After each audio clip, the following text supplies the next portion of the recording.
Jina naitwa Mohamed Abdalla Nguli, ni katibu wa msikiti huu wa Turi Mgori ambao unapatikana mkoa wa Singida, halmashauri ya Singida DC.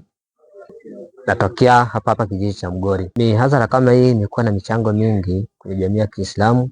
Watu wanakuja wanapata elimu kuhusiana na masuala mbalimbali ambayo yanahusu Uislamu, lakini pia inakutanisha watu, wanakuwa wanabadilishana pia mawazo katika masuala mengine ya kijamii.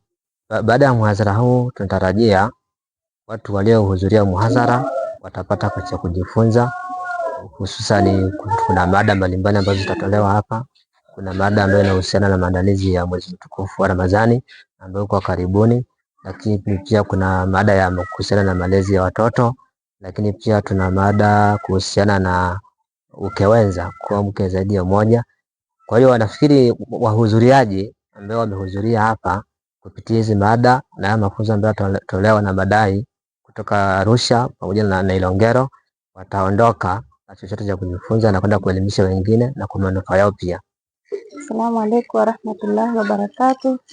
Kwa jina naitwa Fatuma Rajab Nyangu, natokea Mgori na naishi hapa kwa Mgori. Ni kweli tunawasiliana sana na mihadhara hii, tunajifunza mengi, kwanza mambo mbalimbali yanahusiana na watoto wetu na sisi wenyewe, namna ya kukabiliana na maisha kwa jumla na vile vile alivyofanya Mtume Muhammad sallallahu alaihi wasallam. Imenisaidia kwa kweli, yani tunajifunza mengi, tunapata mawaidha mbalimbali, yani hususan yale ambayo tulikuwa hatuyajui, tunajifunza namna ya kuishi na watoto wetu, namna ya kuishi na waume zetu na jamii kwa jumla, kwa Waislamu wenzetu. Kwa majina mimi naitwa Tatu Abdallah, natokea kijiji cha Mgori. Faida niliyopata katika mihadhara hii, zamani nilikuwa sijui hata kuswali, sielewi mambo mengi ya dini, lakini baada ya kujifunza kwenye mihadhara nimeshajua vitu vingi sana. Maana ya mwanamke kuishi na mwanaume nilikuwa sijui, lakini baada ya kuhudhuria kwenye mihadhara nimeshafahamu jinsi ya kufanyia mwanaume haki zake. Nawaambia kwamba na wenyewe waje wahudhurie kwenye mihadhara, kwa sababu kwenye mihadhara kuna faida nyingi, unajifunza vitu vingi, unafahamu mambo ya Mola wako, unafahamu mambo ya Mtume wetu Muhammad na dini yetu kwa ujumla. Assalamu warahmatullahi wabarakatuh. Kwa majina naitwa Zulfa Said Jumanne, ni mwanafunzi ninayetokea shule ya Mwanawe Masheni Secondary Advanced Levels. Kwa sasa hivi niko form 6.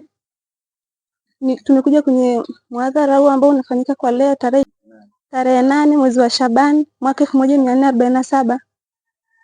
Kwa hiyo tumejumuika Waislamu wote tuje tuweze kukamilisha swala hili la muhadhara ambao unafanyika katika masjidi ya Nur Mgori.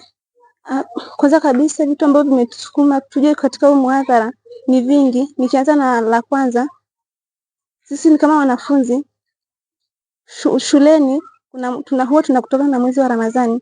Kwa hiyo swali la kwanza ambalo tumetufanya tuje kwenye muhadhara kama hii, tuje tushiriki pamoja na watu wa msikiti kama huku, ili waweze kutusaidia katika changamoto mbalimbali ambazo zinatuface sisi wanafunzi wa Mwanamwema. Na lingine, tumeamua kuja kwenye huu muhadhara kwa sababu tunapata vitu vingi vya kujifunza. Kwa mfano, tunajua namna ya kuswali, namna ya kufuata sunna za Mtume Muhammad pamoja na wale watu waliotangulia waliopita kabla yetu.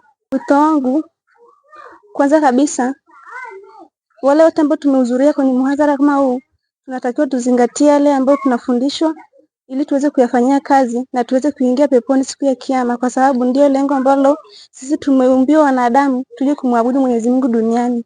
Kwa majina naitwa Hamisi Muna kutoka Lolaji Maji ya Moto. Kilichonivutia kuja kwenye muhadhara huu ni baada ya kusikia wito wa muhadhara na nikijua kwamba kwenye muhadhara ni tajdidul iman. Hasa walikuwa wakifanya kazi hii Mtume sallallahu alaihi wasallam na maswahaba kwamba taala nujaddidu imanana, njoni ili tuweze kupandisha imani yetu, na mimi hapa nimekuja kwa ajili ya kuja kupandisha imani inshallah. Wito wangu kwa wale ambao hawajabahatika kufika na wale ambao pengine wamechelewa kufika, ni wahusia kwamba wafuatilie muhadhara huu kwa kuwa unarushwa live, basi uweze kuyapata yote ambayo yameandaliwa kwa ajili ya muhadhara huu na waweze kunufaika vyema katika maisha yao ya Kiislamu.